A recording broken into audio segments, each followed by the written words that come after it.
केंद्रीय शिक्षा मंत्री रमेश पोखरियाल निशंक एक संवाददाता सम्मेलन को संबोधित कर रहे हैं। आइए आपको सीधे वहीं लिए चलते हैं। एक आपात उच्च स्तर की बैठक अपने सानिध्य में बुलाई थी और उस उच्च स्तरीय बैठक में जिसमें तमाम हमारे कैबिनेट के सहयोगी सहित सभी अधिकारी वर्ग, शिक्षा विभाग और विभिन्न दिशाओं से जुड़े सभी लोग उपस्थित थे। और मैं आभारी हूँ अपने प्रधानमंत्री जी का, जो लगातार हमारे विद्यार्थियों की चिंता करते हैं, हमको अपना मार्गदर्शन लगातार देते हैं। उन्हीं के निर्देश पर एक बहुत ही उच्च स्तरीय बैठक आज हमारे देश के यशस्वी रक्षा मंत्री श्री राजनाथ सिंह जी की अध्यक्षता में हुई और जिसमें मेरे साथ केंद्र के दो सहयोगी कैबिनेट मंत्री स्मृति ईरानी जी और श्री प्रकाश जावड़ेकर जी सहित मेरे सहयोगी मंत्री संजय धोत्रे जी भी थे और देश के कई राज्यों के मुख्यमंत्री, कई राज्यों के उप मुख्यमंत्री और सभी राज्यों के शिक्षा मंत्रीगण और दुनिया के सबसे बड़ी शिक्षा प्रणाली तंत्र के सभी सचिव और अधिकारी वर्ग पूरे देश के आज एकजुट थे अपने छात्रों के सुरक्षा और भविष्य को लेकर। मुझे सबसे पहले तो इन सब का धन्यवाद देना है जो सारे शिक्षा व्यवस्था के लिए छात्रों की सुरक्षा और आज छात्रों के भविष्य की चिंता की दृष्टि से केंद्र के साथ एकजुट होकर के और आज खड़े दिखाई दिए हैं। मैं उन सब के प्रति बहुत आभारी हूँ। बहुत सार्थक चर्चा आज रही है, बहुत सार्थक चर्चा रही है। बहुत महत्वपूर्ण सुझाव सभी राज्यों से आए हैं और पिछले वर्ष भी राज्यों ने आज एकजुट होकर के इस कोरोना काल के महासंकट में बहुत अच्छे तरीके से प्रदर्शन किया था। और आज भी मेरे प्रिय छात्र छात्राओं, आप जानते हैं पूरी दुनिया इस कोरोना के महासंकट से जूझ रही है और हम अछूते नहीं हैं। ये चुनौती हमारे सामने है और मुझे इस बात का भी गौरव महसूस होता है कि हमारे अध्यापकगण ने फ्रंट लाइन पर आकर के जिस तरीके से पूरे वर्ष में मेरे छात्रों को ऐसा महसूस नहीं होने दिया और साथ में नहीं जाने दिया, ऑनलाइन एजुकेशन यथासंभव वहाँ तक पहुँचे हैं जहाँ तक पहुँच सकते थे और पहुँच रहे हैं। जो थोड़ा बहुत कमी है उसको भी दूर कर रहे हैं। शायद ये दुनिया का पहला ऐसा उदाहरण होगा जब 25-30 करोड़ छात्रों को ऑनलाइन पर और घरों को ही स्कूल में तब्दील कर दिया गया होगा। अभिभावकों में आपका अभिनंदन करता हूँ। आपने और अध्यापकों ने मिल करके छात्रों को इस ऐसे वक्त पर बहुत संभालने की कोशिश की है और छात्रों ने भी जो साहस दिखाया है, उत्साह दिखाया है, इसके लिए भी मैं उनका अभिनंदन करना चाहता हूँ। मैं शुभकामना देना चाहता हूँ।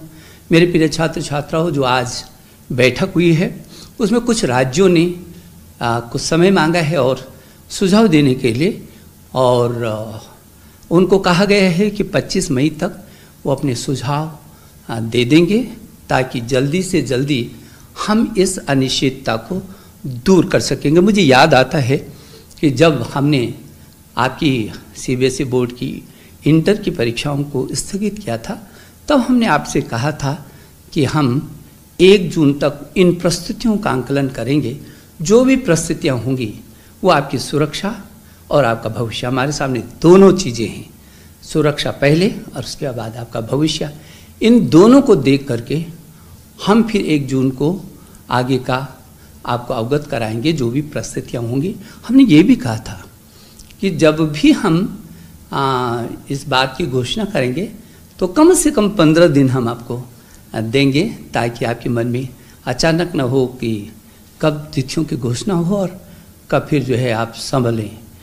तो मैं ये समझता हूँ कि ये 25 मई तक सभी राज्यों के जो राज्य, कुछ ही राज्य हैं जिन्होंने कहा है कि हमको थोड़ा सा और भी मौका दीजिए, हालांकि उनका भी सकारात्मक रूप था, लेकिन और क्या क्या सुझाव हो सकते हैं उनके लिए, वो 25 मई तक उन राज्यों के सुझाव भी आ जाएंगे।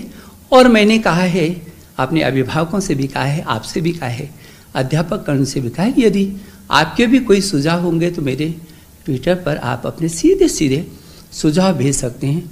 मुझे भरोसा है कि जो हमने आपको कहा है कि 1 जून से पहले और 25 मई के बाद हमारी कोशिश होगी कि हम आपको अवगत करा सकें। मैं आपको विश्वास दिलाना चाहता हूँ, प्रधानमंत्री जी के निर्देश में आपकी सुरक्षा हमारे लिए पहली है और आपके जीवन और आपका भविष्य भी हमारे लिए उतनी महत्वपूर्ण है। और इसलिए इन सब को ही ध्यान में रख करके जो भी परिस्थितियाँ भविष्य के लिए बनेंगी, हम आपके साथ खड़े हैं। आप निश्चिंत होकर के रहिए, आप बिना तनाव में रहिए। समय के साथ इन परिस्थितियों के साथ हमको जूझना है, इसी में हमको रास्ते भी निकालने हैं। हम आपका भविष्य, हमने पिछले वर्ष भी, हम दुनिया का वो सबसे बड़ा लोकतांत्रिक देश है जिसने अपने बच्चों का 1 वर्ष खराब नहीं जाने दिया था, और सारी दुनिया ने इस बात को देखा है। और हमने आपकी सुरक्षा, हमारे लिए हर हालत में आपकी सुरक्षा हमारी पहली प्राथमिकता है।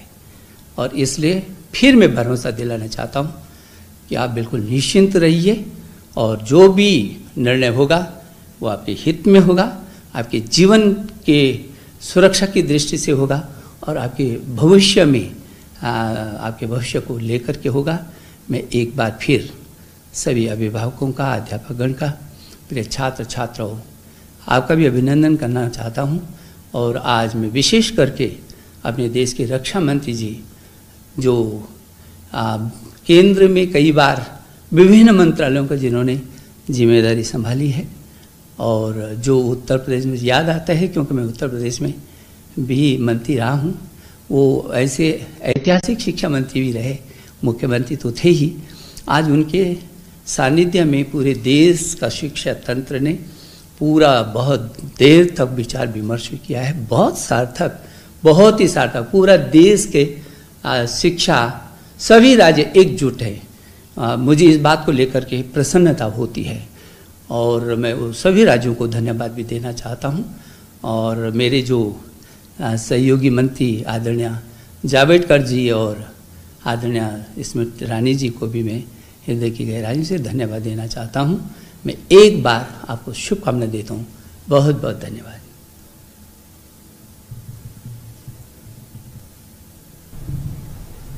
कुछ ही छूटा।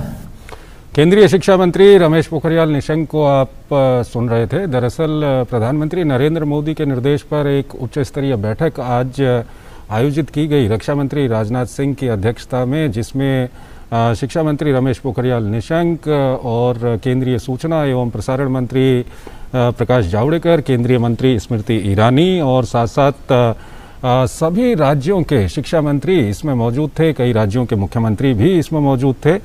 दरअसल 12वीं की परीक्षा को लेकर के इस बैठक में चर्चा हुई है, और केंद्रीय शिक्षा मंत्री की ओर से बताया गया है कि कुछ राज्यों ने थोड़ा सा वक्त मांगा है, इसलिए 25 तारीख तक उनको वक्त दिया गया है, 25 मई तक का, ताकि वो अपने सुझाव दे सकें।